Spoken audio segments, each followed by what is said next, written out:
Good morning. Hope there's no lag. Let's say this. I think I've just been in a steel frame. Okay. Good morning. All right.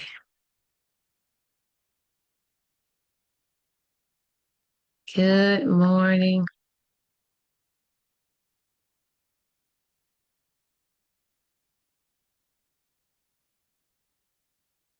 All righty.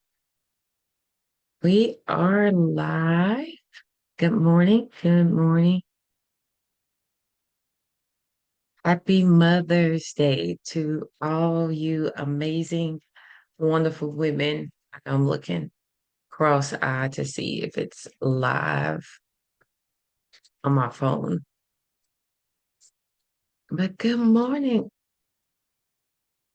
It's no matter the origin of Mother's Day. Y'all know I like to look up stuff, but it is a great day to acknowledge, intentionally acknowledge how women have courageously and selflessly given their bodies, their time, their energy, their um, last nugget, all of the good things, right? To ensure that another human being is taken care of and provided for and loved on. And so, whether you gave birth physically, no matter the process, no matter if it was quick, long, you know, all the ways, the both ways that you can bring life into this world, and no matter if you adopted or you had to take in and care for, uh, the various ways to which you showed up for another child.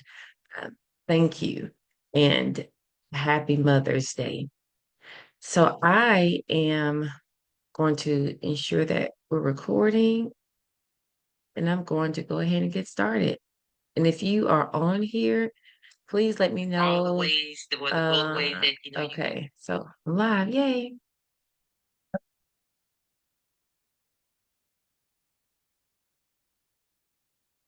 All right. So again, happy Mother's Day. And I am so excited to share that the progress and just the obedience. If you follow me on my personal page, then you know, and if you are watching this on YouTube, then you are aware of the first volume of When I Awake, I Decree 366 days of divine declarations to speak over your life. Well, now, which I did not know that this would happen in this context. We have another soon to release When I Awake. I cover my children in prayer, 366 days of covering our children in prayer. And I think, and I, not I think, I know at this point in time where we are in our life in society, I think it's most important and pertinent now to cover our children. And so, one of the things, the first things that we should always do, and especially being that it is Mother's Day, is to remember to thank God for it all. Because the word tells us that every good and perfect gift comes from above, and our children are good and they are perfect, not in their actions and mannerisms and activities, because they were the assignment to us in the earth for the kingdom purpose. And so they are from above. And so I want you just to take a moment to thank God for your children, to call out their names. Y'all know I have a whole gamut of them, but I truly bless the Lord for Taylor, Tabitha, Tori, Tessa, and Junior. I thank God, and I thank God for the opportunity to be a godmother to Skylar and to Jayla. So I call their names out to the Lord in gratitude and gratefulness for being blessed with children. All righty. So again, 366 decrees to cover our children in prayer. And while I did share that there will be a link to pre-order, all that good stuff, did a workshop, went to a workshop yesterday, came back home, all that jazz. I was like, you know what? I'm going to stay focused to the task. That is to cover in prayer. And by the time that we finish this entire week of praying at 6 a.m., and covering our children in prayer. You have the link to pre-order, and I'm so excited for that. So this decree is from Decree 111. And so this decree stands, I decree and declare that my children know they are deeply loved by God. They do not seek validation from the world.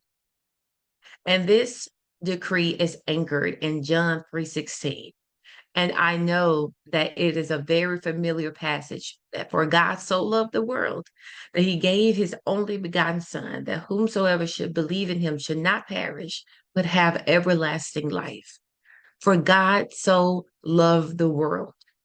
And what my pastor taught us about this scripture, like in another depthness of it, is the gift love. You found the gift love of God that before we were thought of, before by our parents, before we enter into this world, before we made our own mistakes and trials and errors, that before we sinned, before our children were formed in our womb, that they were loved sacrificially. And so sometimes we don't understand, I think, at the depth of it until we're reminded of it, that God so loved that he gave. And before we anchor our children in our own love, and I know we do that intimately, especially as mothers, as soon as you have a child, you're connected and the skin to skin and breastfeeding and all of those dynamics.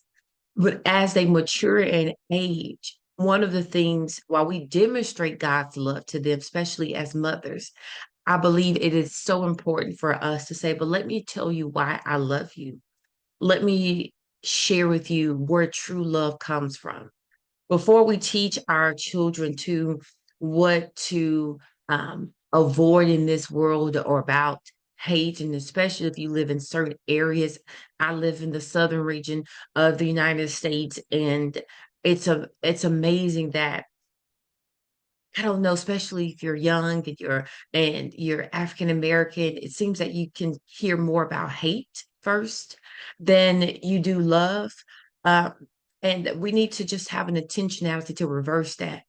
But anchoring our children first in the best lover of all, that no matter how much we love them, and our love as mothers is a replication of God's love, it's still imperfect. We still can get it wrong, and we do get it wrong. But God is perfect, and he loved the world, meaning that before they were my thoughts and your thoughts, they were his thoughts. They were just consciously thought of. And so reminding them that they were not a mistake, they were not an accident, they are not unworthy, they are loved. And when that truth is rooted deeply, our children begin to value themselves, value their bodies, value their relationships, guard their hearts, and two, it anchors them with the courage to walk away from sin and from those temptations, not out of fear. And the peer pressure is real. We remember those times, but out of identity, that God so loved and that he loved me and that he made the ultimate sacrifice to save me. And so I have to do my best to love him. And if we continue to pour that into our children, to avoid foolishness and the ways of this world, to walk away from temptation, to avoid paths that lead to destruction, and be honest with them, sin has a cost. That's why God so loved the world that he gave his only begotten son, that he had to give him to come to this earth to shed his blood, to redeem us back to a holy state. And he did that in a most gruesome way. Jesus Christ was tortured And we know by historical context that the Romans figured out a way to torture you so that you can still breathe within an inch of your life. For God so loved. And so, as we are training our children in the ways of the Lord, as we're raising our children, let us raise them not to be perfect, but to be aware, to be anchored, to be disciplined, to know that they are loved, and to live in love and to give love. And so, our decree is I decree and declare that my children know they are deeply loved by God. They do not seek validation from this world. They will not search for love in broken places. They will not trade purity for acceptance. They will know they are already chosen and that they are a gift from the Lord. And so I pray that as you declare these, go back and read this and share this, and just continue to anchor our children in the greatest love of all, and that is Jesus Christ. Happy Mother's Day again to every amazing mother and caretaker. Pray that you celebrate today. I pray that you find a local church to attend and join. And let's get back to the stability of family, the foundation, which is the local assembly. And I pray that you don't be concerned about the physical gifts and the tangible gifts. God bless you to be a partner with him in the earth as a mother. And so a smile and a hug, I promise you, goes a very, very long way. And I know we're not going to turn down anything, right? But just the consciousness of what is the true gift. Have an amazing Sunday. Happy Mother's Day again. Join me right here on live, 6 a.m. tomorrow morning. Thank you.